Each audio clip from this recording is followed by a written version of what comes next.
Side खबरों के लिए सब्सक्राइब करें फ्लेम मीडिया और उसके बाद बेल आइकन को प्रेस करें ताकि सबसे पहले आपको मिले एक्सक्लूसिव खबरें।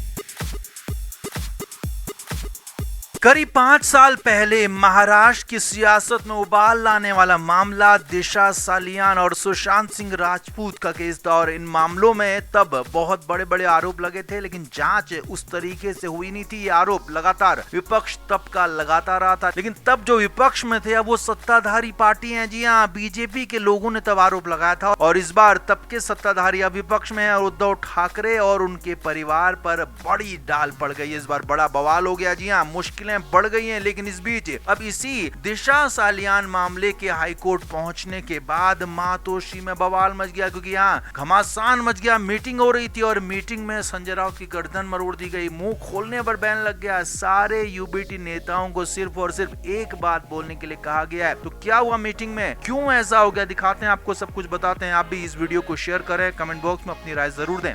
तो संजय राउत अपने बड़बोले बयानों से अक्सर अपनी पार्टी के लिए, अपने ही नेताओं के लिए, अपने मातोश्री के बड़े बड़े लीडर्स के लिए, उद्धव ठाकरे के लिए या ठाकरे परिवार के लिए मुश्किलें खड़ी करते रहे हैं। लेकिन इस बार तो उद्धव ठाकरे के बेटे आदित्य ठाकरे बुरे फंस गए और यहाँ पर संजय राउत के बड़बोलेपन ने और ज्यादा फंसा दिया, क्योंकि संजय राउत ने ऐसी बातें बोल दी थी, यहाँ तक कह दिया था वहाँ पर लोग पी रहे थे और उस दौरान लड़की गिर गई। क्यों? अब संजय राउत को सारी बातें कैसे पता, क्यों अंदर क्या क्या हुआ उनको पता था। तो इन सारी बातों के बाद बवाल जब मचा तो मातोश्री में मीटिंग बुलाई गई। जी हाँ, सूत्रों के हवाले से बड़ी खबर है कि मातोश्री में मीटिंग बुलाई गई, जिसमें उद्धव ठाकरे के साथ साथ उनकी पार्टी के बड़े नेता आदित्य ठाकरे और संजय राउत भी मौजूद थे। और यहाँ पर संजय राउत को बुरी तरह से फटकारा गया, उनकी गर्दन मरोड़ी गई। उनसे कहा गया कि आपको जब कोई चीज नहीं बोलने के लिए कहा गया तो आप क्यों बार बार टांग अड़ाते हैं, क्यों बार बार बोलते हैं। पार्टी का रुख यही था कि हमें इस पर नहीं बोलना है और कोर्ट में जाकर हम बोलेंगे, लेकिन यहाँ पर संजय राउत ने अपना मुंह खोला था। तो उसके बाद संजय राउत को बुरी तरह से फटकार पड़ी, झाड़ पड़ी और उसके बाद संजय राउत पर साफ साफ कह दिया गया कि इस मामले पर आप अब मुंह नहीं खोलेंगे, कुछ भी नहीं बोलेंगे, चाहे कोई पत्रकार पूछे, कोई भी पूछे, आपको इस मामले पर बयान देना ही नहीं है। यही नहीं, बाकी के सारे यूबीटी नेताओं को भी हिदायत दी गई कि अब सारे के सारे नेता सिर्फ और सिर्फ एक बात बोलेंगे कि हम इसका जवाब कोर्ट में देंगे, क्योंकि मामला अगर कोर्ट में है तो कोर्ट में ही जवाब दिया जाएगा। क्योंकि अभी तक वैसे कोर्ट ने जांच की इजाजत नहीं दी है, मामला सिर्फ याचिका दी गई है कोर्ट में। अब कोर्ट क्या फैसला लेगा उसके बाद आगे की बातें तय होंगी, लेकिन उसके पहले ही घमासान मचा हुआ है। खास तौर पर उद्धव ठाकरे के घर में बवाल मचा हुआ है, क्योंकि उद्धव ठाकरे के घर में रोना पीटना शुरू हो गया। हालात ये हैं कि आदित्य ठाकरे खुद भी बुरे परेशान हो गए हैं। कहा तो यहाँ तक जा रहा है कि वो एंजाइटी के शिकार हो रहे हैं, घबराहट उनको हो रही है, इसीलिए आदित्य ठाकरे को संभालना तक मुश्किल हो रहा है। उनकी माँ बहुत ज्यादा परेशान है, उद्धव ठाकरे परेशान है, इसीलिए अब यहाँ पर कोशिशें यही की जा रही कि कैसे भी आदित्य ठाकरे को बचाया जाए, उनको इस मामले से फंसने से तो बचाया जाए, साथ ही साथ उनकी जो मेंटल हेल्थ खराब हो रही है उसमें भी उनको बचाया जाए। इसीलिए ये सारी कोशिशें हो रही है और इसी सब में उद्धव ठाकरे के घर पर जो मीटिंग हुई उसमें बवाल हो गया और संजय राउत के साथ साथ बाकी के यूबीटी नेताओं को भी साफ हिदायत दी गई कि इस मामले पर अब कुछ भी नहीं बोलना है।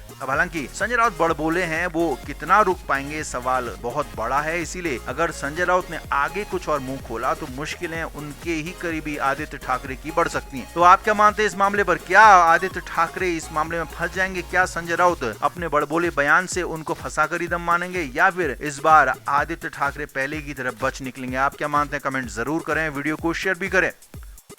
करीब 5 साल पुराने दिशा सालियान केस के दोबारा चर्चाओं में आने के बाद महाराष्ट्र की राजनीति बदली हुई है, राजनीति की चर्चाएं बदली हुई हैं और सबसे बड़ी मुश्किल में उद्धव ठाकरे और उनका परिवार है, क्योंकि दिशा के पिता ने सीधे सीधे आदित्य ठाकरे पर और किशोरी पेडनेकर पर बड़े बड़े आरोप लगाए। अब इधर बीच बचाव की तैयारियां भी चल रही हैं। आदित्य ठाकरे ने खुद पर लगे आरोपों को खारिज किया तो उनके पिता उद्धव ठाकरे ने भी इन सब आरोपों को गलत बताया। लेकिन इधर संजय राउत जो कि बड़बोले हैं, हमेशा से बड़बोले रहे हैं, तो वो इस बार भी उन्होंने ऐसा कुछ किया कि बचाने तो चले थे वो छोटे ठाकरे को, लेकिन बचाने के दौरान फंसा गए। जी हाँ, ऐसा कुछ कह दिया, अंदर की बात ऐसी खोल दी कि फंसा दिया बुरी तरीके से आदित्य ठाकरे। तो क्या वाकई में दिशा की पार्टी में खुद संजय राउत भी मौजूद थे? तो ये सवाल यहाँ पर खड़ा हो गया है। क्यों ऐसा हो रहा है तो दिखाते हैं, आपको बताते हैं सब कुछ। आप भी वीडियो को शेयर करें और कमेंट बॉक्स में अपनी राय जरूर दें।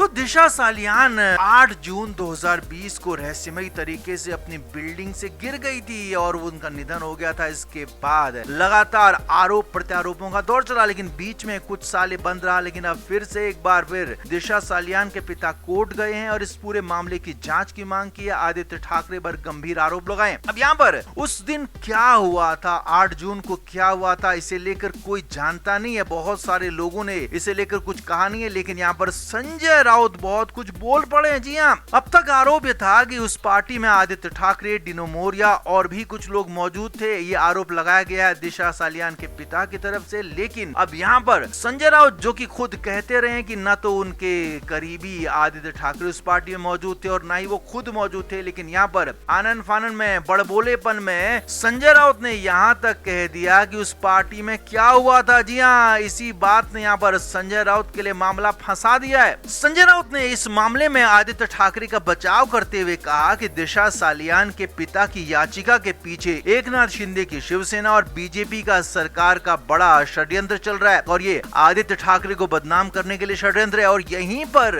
एक बात ऐसी कह दी कि जो हैरान करने वाली थी। संजय राउत ने कहा कि दिशा सालियान की मौत एक दुर्घटना थी, खिड़की से गिरने की वजह से उसकी मौत हुई, क्योंकि पार्टी में बहुत सारे लोग थे, वो पी रहे थे और लड़की नीचे गिर गई और 5 साल बाद एक बार फिर नई स्टोरी चला दी। अब ये बात संजय राउत को कैसे पता था कि यह हादसा हुआ? जी हाँ, अभी तो इसकी जांच नहीं हुई है, अभी शुरुआती जांचें थी, अभी तो मामला शुरू तक नहीं हुआ था। तो संजय राउत को कैसे पता कि लड़की खिड़की से गिर गई? संजय राउत ये भी कैसे जानते थे कि वहाँ पर लोग पी रहे थे? और इसीलिए संजय राउत पर सवाल खड़े हो गए हैं कि क्या संजय राउत उस पार्टी में मौजूद थे जो कि उन्होंने आंखों देखा घटनाक्रम बता दिया? क्या संजय राउत वहाँ मौजूद थे या किसी ने उन्हें ऐसा बताया कि ऐसा वहाँ पर हुआ था? अगर ऐसा कुछ है तो संजय राउत बहुत बड़ी मुश्किलों में फंस सकते हैं, क्योंकि राउत ने ऐसा कुछ कह दिया है जिससे सवाल ये खड़े हो गए कि संजय राउत क्या पार्टी के अंदर मौजूद थे, और अगर संजय राउत थे तो उनके साथ कौन कौन और था, और अगर नहीं थे तो उन्हें कैसे पता कि पार्टी में ये सब कुछ हुआ था। इसीलिए संजय राउत बचाने तो चले थे अपने करीबी आदित्य ठाकरे को, उद्धव ठाकरे के बेटे को, लेकिन यहाँ पर ऐसा कुछ बोल दिया जिसने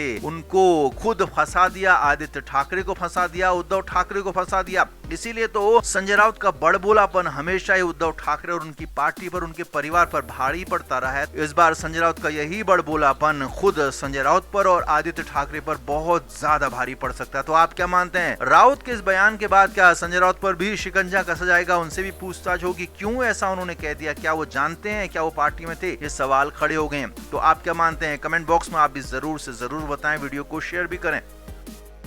फ्लेम मीडिया रिपोर्ट।